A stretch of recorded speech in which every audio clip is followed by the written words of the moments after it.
फितरत है। इसी जज्बे के तहत इंसान ने कायनात की तस्खीर की और समंदर की तहों से ज़मीन के ऊपर और खलाओं में अपनी फतह के झंडे गाड़े। तलाश के इसी सफ़र में वो कायनात के तमाम राज़ों को समेटता चला गया और चला जा रहा है। तलाश की इसी जुस्तजू में इंसानी लाशऊर ने जो तस्वीर बनाई, इंसानी शऊर ने उसे मुमकिन करके दिखाया।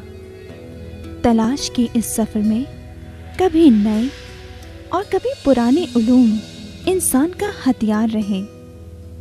उलूम की दुनिया को भी इंसान ने मज़ीद निखारा और आज इंसान अपनी ही तलाश में है।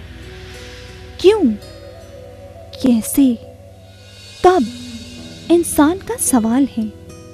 शऊरी दुनिया में तो इसका जवाब नामुमकिन सा लगता है, लेकिन लाशऊर के पास हर चीज़ का जवाब है। आइए ढूंढते हैं इसका जवाब टैरो कार्ड से।